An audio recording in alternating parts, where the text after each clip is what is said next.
भर में सनसनी पैदा कर देने वाले मोनू चांदनी मामले में नित नए खुलासे हो रहे हैं।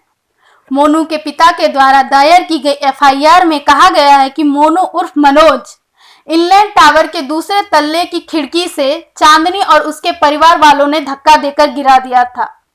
यह बात सिरे से खारिज हो चुकी है। थर्ड आई न्यूज ने कल बकायदा एक एक्सक्लूसिव वीडियो जारी कर इस झूठ की पोल खोल दी थी। हमारे द्वारा जारी किए गए वीडियो में मोनू खुद अपार्टमेंट के छज्जे से छलांग लगाकर गिरते हुए दिखा। आपकी याद ताजा करने के लिए हम वीडियो को फिर से दिखा रहे हैं।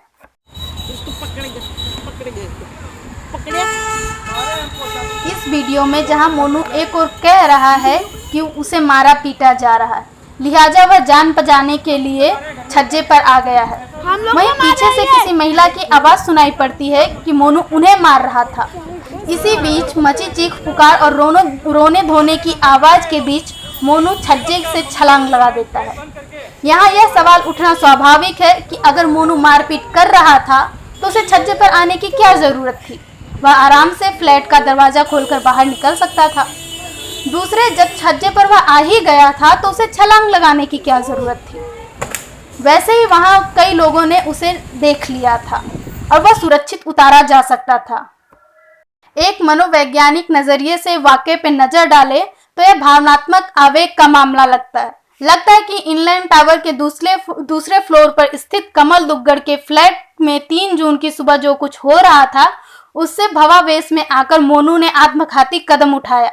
यह विवाद इस बात पर है कि मोनू चांदनी से खुद मिलने आया था या उसे फोन करके बुलाया गया था। मालूम हो कि 3 जून की सुबह 15 से 30 मिनट के अंतराल पर मोनू चांदनी से 2 बार मिलने आया था।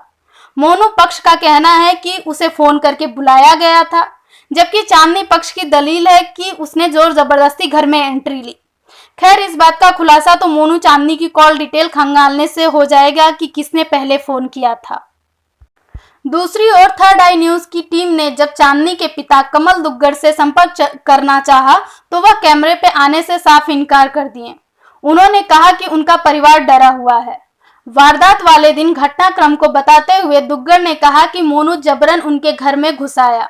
उस वक्त वह घर पे नहीं थे। घर में घुसने के बाद मोनू ने पैसे की मांग की और चांदनी पे चाकू से हमला बोल दिया और हमले में चांदनी का हाथ कट गया। प्रत्यक्षदर्शियों और अपार्टमेंट के सिक्योरिटी गार्ड के अनुसार दुग्गड़ के फ्लैट से चोर चोर चिल्लाने की आवाजें भी आई, पर जब मोनू दूसरे माले के छज्जे से छलांग लगाने की कोशिश कर रहा था तो पीछे से आवाज आ रही थी कि वह हमें मार रहा है। पर सड़क पर खड़े लोगों से चांदनी और उसके परिवार ने यह नहीं कहा कि यह व्यक्ति चोर है और चोरी के इरादे से घर में घुस आया है। दूसरी ओर मोनू के पिता नवरत्न चौराड़िया का आरोप है कि एक षड्यंत्र के तहत चांदनी और उसके परिवार ने मोनू को अपने घर बुलाया।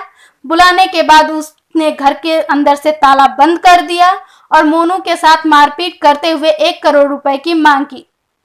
किसने किससे पैसों की मांग की, किसने किसके साथ मारपीट की, क्यों दोनों पक्षों ने विवाहेतर संबंध के इस मामले को पैसे से जोड़ने का प्रयास किया, इस सच्चाई को भी हम जल्द ही हमारे दर्शकों के सामने लाएंगे।